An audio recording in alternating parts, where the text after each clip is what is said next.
You're listening to the N2K Space Network.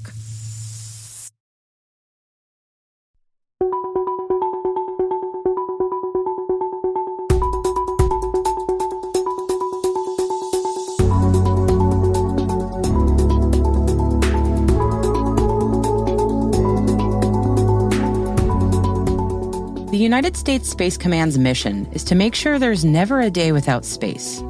The importance of these space-based systems in the daily life for civilian and military use is growing fast. The pace of the evolution of threats to space systems is breakneck, and the nature of those challenges are increasingly technically complex and sometimes physically precarious. There's nothing easy about this, and that's why there's a great deal that the U.S. Space Command is doing to try and meet, if not get ahead of these challenges, all while building relationships with industry partners and, most importantly, training the people who deploy and defend these crucial space systems. To learn more about how the U.S. Space Command is working to meet these challenges head-on, I spoke with Master Gunnery Sergeant Scott Stalker, the Command Senior Enlisted Leader for the United States Space Command. Here's our full conversation. Yes, good morning. My name is Scott Stalker, Master Gunnery Sergeant in the United States Marine Corps, and I've been serving in the Marine Corps for 31 years now, and I'm currently the Command Senior Enlisted Leader for United States Space Command. Thank you very much for joining me today, and I really appreciate you taking the time. So let's dive right into it. I have to ask the obligatory first question because I know some of our listeners are going to be asking, and I apologize in advance. Can you please walk us through the difference between Space Force and Space Command? Yes, thank you, Maria, and thank you for having me. That is a question that I get often. That is a question that members of this command get often, and quite frankly, it's a question that members of the Space Force get often. And so to clarify, let me start actually in 1986, where we had what we call a DoD Reorganization Act, and that was done by members of Congress, also known as the Goldwater-Nichols Act. That clarified the roles of combatant commands and the roles of services. And so you have combatant commands today, 11 of those. Some of them you may be familiar with: Cyber Command, Space Command, Special Operations Command, Central Command, so on and so forth. Those combatant commands and Space Command are giving a mission by the President of the United States, and they are also given what we call either an area of responsibility, in our case, space, which begins 100 kilometers above the Earth's surfaces, and who knows where it ends, or what we would call a functional area, such as Cyber Command. Since it's not geographic, they have a functional role. The services, in this case, Space Force, have the responsibility to organize their force, train their force, and equip their force, and then provide those capabilities to the joint force. In this case, the Space Force, those service members are just like soldiers, just like Marines or sailors. They are service members, and they would be provided to Space Command or other combatant commands within the joint force. And so you have services that get their folks ready, and then those services are provided, those service members are provided to combatant commands. And that is the whole way that the DoD Reorganization Act was put together. And so my boss, General Dickinson, who is the commander of Space Command, is an Army 4-star, and he has the authorities that the President and the Secretary of Defense has given him to operate and to do his mission in the space AOR. Again, AOR being the area of responsibility 100 kilometers above the Earth's surface.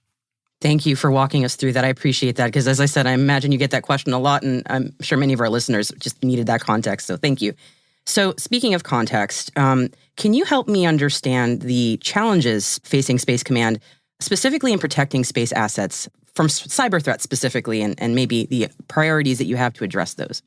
Yeah, great question again, too. And so there's two things I want to touch on here. One is I'm certainly not going to give the adversary an understanding of where we have challenges. But what I will say is anyone that operates in space has to protect both the space capability, whether that's a satellite or whatever that is in space. We have to protect the ground station and then the link in between. And so all of those three, again, the space capability, the ground station, and the link require great cybersecurity, and we have to defend that.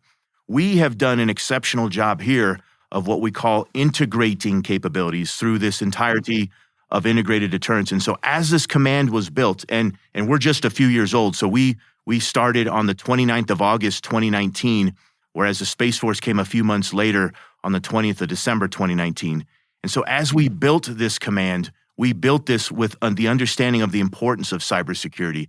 And so Cyber Command has provided us what we call a cyber operations integrated planning element. Those are people here that have the authorities of Cyber Command working in Space Command and getting after our challenges. We have a joint cyber center as well, and those are cyber professionals making sure that we're securing our critical infrastructure. We also have components. And so, for example, the Marine Corps and the Navy have what they call MAR-4 space or Navy space. The interesting thing on those two organizations is they're dual-hatted, where they provide capabilities to both Space Command and Cyber Command as MAR-4 Cyber and Fleet Cyber. And so we have all of that built in to the command, and all of that is goodness. And then the Space Force, when they stood up, they created what they call deltas, and those are commands run by colonels, 06 level commanders. They have a Delta 6, which gets after our critical space infrastructure, and they provide cybersecurity there. So all of that integrated. And then really what's exceptional is the fact that we have a commercial integration cell. We have partners and allies, and that's where we have a great strength that our competitors don't necessarily have, is we have allies working in our building, working collectively together to make sure that we have integrated deterrence and able to do global operations, and then the commercial integration cell. So all of that combined is really baked into from the beginning, and it's not where it was in many years ago, where sometimes cyber was an afterthought. We've started understanding the critical needs of cyber and the integration between Cyber Command and Space Command. And so it's baked in from the start. And it really, again, 3 years old, we're continuing to mature this out, understand our challenges, and we exercise this too. And I think the goodness of exercising is not so much just the exercise, is when we're done, we assess ourselves and say, hey, how can we improve? I hope that answers your question. Certainly does. And there's a lot of really interesting information in there. So I want to, first, I imagine with the dual expertise of both cyber and space, as you mentioned, that would also help address not just the nature of the evolving threat, but also the pace, correct? Absolutely. And so that gets to why we do these exercises. That's why I focus a lot on the development of our people, because we have to understand we've got to be ready. And the beautiful thing of this command is we're hyper-focused on our warfighting readiness, making sure that if the President or the Secretary of Defense calls on us or the Joint Force, we can provide those capabilities at a moment's notice. We hope that doesn't happen. We certainly want to deter aggression and make sure that there isn't a conflict. But because of the pace of both cyber and space, we don't have time to take time off and get ready. We have to be ready. I understand that. And speaking of personnel development, so I know that this is an area that's particularly close to your heart. So can you walk me through how the Space Command is evolving its approach to training, especially perhaps in regards to enlisted troops? Absolutely. Yes, it is a passion of mine, but it's not a passion of mine just because I woke up one day and said, hey, this is a good idea. It was given to me by the commander. And so that's the goodness of this is General Dickinson, the commander here, has empowered me to do this. He's directed me to do this. We are focused as a command on deterrent aggression, on defeating our enemies, on delivering capabilities to the Joint Force, and defending this nation. And I call those our 4Ds. Those 4Ds are quintessential. Those are requirements that we've got to do every single day. But in order to do those 4Ds, we've got to do what I call the 5th D, and that is development. And development has to be by design. It can't be, a check in the box, an annual 1-hour presentation. And so by design, from the get-go, when I got here, I really set out on a mission to make sure that we are talking at the Army Sergeant Major's Academy. We are talking at the Marine Corps University, Air University, the Joint Special Operation University, all of those critical professional military education universities that develop the Joint Force. I'm there. I'm actually leaving again next week to do some more of this. And then within our own headquarters, making sure that individuals that come in, whether they work administrative jobs, logistics jobs, or space operations, they are developed too. They fully understand the threat. And the reason they've got to understand a threat is that's context, right? So Simon Sinek says start with why. That gives them their why. That they understand why they do what they do.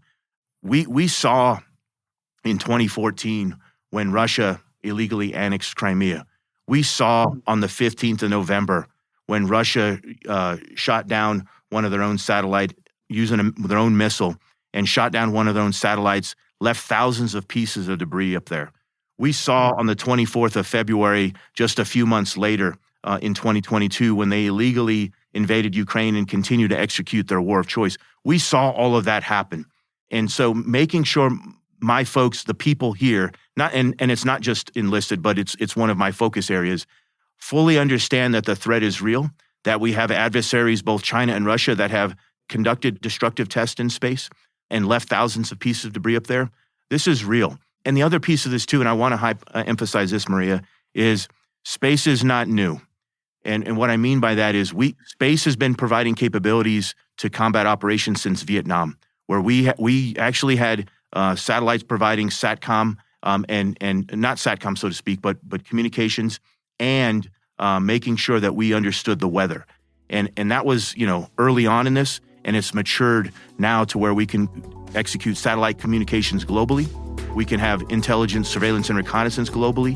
We can do precision-guided munitions globally, and you saw that in Desert Storm, where we called smart bombs, if you will, and certainly use GPS and that sort of thing. So it's real, and that's why developing our people is a focus area of mine.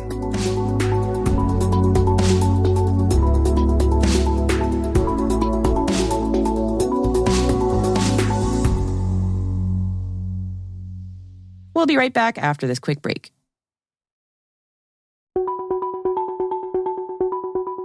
And you also mentioned earlier about industry partnership.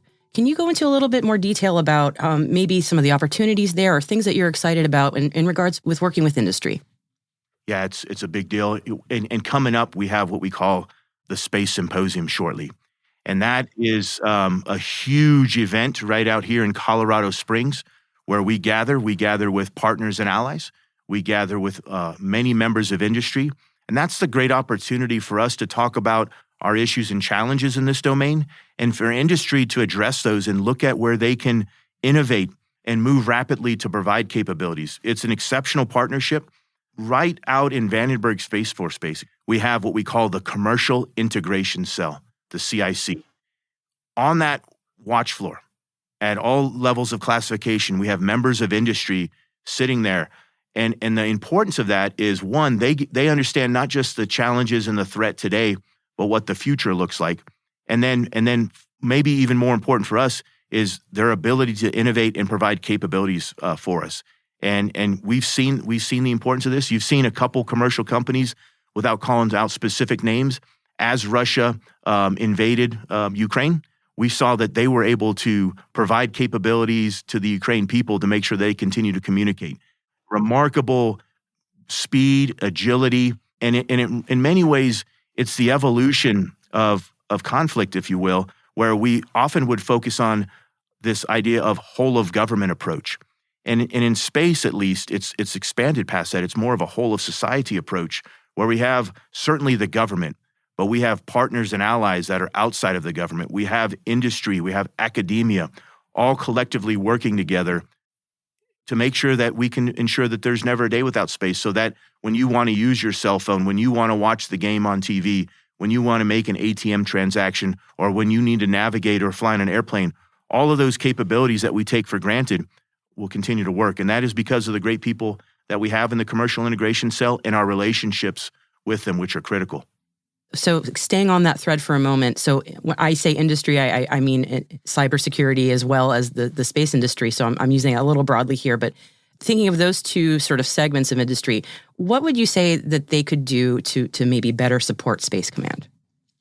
Well, I think we've got a great relationship. What we have to do is continue to understand that this isn't stagnant. We have to continue to understand the challenges and threat and the technology that's out there. We understand generative AI and ChatGPT and those things, whether you call them evolutionary or revolutionary technologies that are out there. We have to stay ahead of those, or at least keep pace with those capabilities. And so I think for us, it's not so much that they're not providing anything. It's more of, let's stay current, because if we rest on our laurels and we've got the iPhone 3 as an example, and meanwhile the adversary's got the 14 and the 15, we're behind. And that's really where it is. And so this is both a technological challenge and a talent challenge. We've got to make sure we continue to invest in the right talent, to develop that talent, And then from a technology perspective, make sure that the commercial sector and then within the department that we continue to innovate rapidly and as rapidly as we can. So it's not me pointing the finger and saying they're not doing something. It's saying we just have to continue to challenge ourselves, to look in the mirror and saying, are we doing the best that we can, and innovate as fast as we can. Switching to government agencies. So how is Space Command collaborating with different government agencies? Great question. Let me use NASA as a great example. Our incredible partners, and you saw recently, a few days ago, they announced how Artemis 2 is going forward, and they announced the astronauts and our Canadian ally that's going to be there as well. A remarkable story. And so when NASA executes these missions, obviously the humans have to come back to Earth. And when they come back to Earth, we have a great relationship with NASA and an understanding and an agreement where we will do the human space flight recovery missions. And so Space Command is in charge of that mission, and we coordinate that with what we call Air Force Space Command, Air Force's Space, and they do the human space flight support mission. Those are airmen that will literally go out on the seas, working with the Navy, and recover those astronauts, bring them back. And so as all of this is happening, we're communicating. Here's another example, is back to that 15th of November operation. While the Russians had shot down their missile, we were here in the Joint Operations Center, keeping an eye and tracking all of that. And as that was happening, having close conversations with NASA, just in case, we had to recommend to them that they had to evacuate the International Space Station. Now, luckily, we did not have to do that, but we kept an eye on that debris, and we were in constant communication with them. And so I think we have a remarkable relationship with them. We continue to exercise this, continue to work together. As they explore the universe, we want to make sure that we take care of the people that do that. And as they come back, we're focused on that human space flight support mission. Thank you for that. And I know this is sort of a broad question, but for you regarding Space Command, what does success look like? What does success look like? I have thought about this a lot. And as a warfighter who's been in for 31 years, who has deployed a lot, who has unfortunately had to bury teammates, I buried my own brother-in-law. I think success looks like one day waking up and seeing that global peace is broken out. I think most warfighters that have done this before really would love to get to a place where we can have a peaceful world and a peaceful society. The reality is, in order to get there, in order to arm our diplomats and to have strength, we've got to have a ready military. And so I would think, success as in this domain, if you will, would be one where any nation, any company that wants to put a capability in space to do good for the world, for the globe, is able to do that in a free and open way. And so Space Command is focusing on making sure that space is free and open for all, that we can all use space, and we can all benefit from the capabilities that are out there. It's making sure that every citizen across the globe and here in America is able to take for granted in many ways the space capabilities because they don't have to worry about that. And I think that would be success. Many of our listeners are, especially in the industry. Anything you would like to say in terms of what you would like to see, what industry can do to help? I know we've touched on that a little bit, but I just wanted to give you some open space to address industry. Yeah, let me say exactly what General Dickinson says, and that is we are open for business. We have on our website an industry portal. And so if you have a smart idea, if you have a great capability, if you are a talent looking for employment, we are open for business. We are open for good ideas. We are not focused on how it used to be. We're looking at what it will be in the future. And so whether it's Space Symposium coming up or, and I have an awful lot of individuals reach out to me and ask to have conversations about a widget they have or an idea that they have. Again, we're open for business and we're open to those ideas with our partners and allies and with the commercial sector and academia as well, which is critical to this. And so I would say reach out to us with your great idea. Reach out to us and so we can understand how we can provide better cybersecurity. So those 3 segments I talked about are defended and so that we can ensure that there never is a day without space. Master Gunnery Sergeant Scott Stalker, thank you so much for joining me today. I really appreciate your time, and it's been a delight speaking with you. You too, Maria. Thank you very much.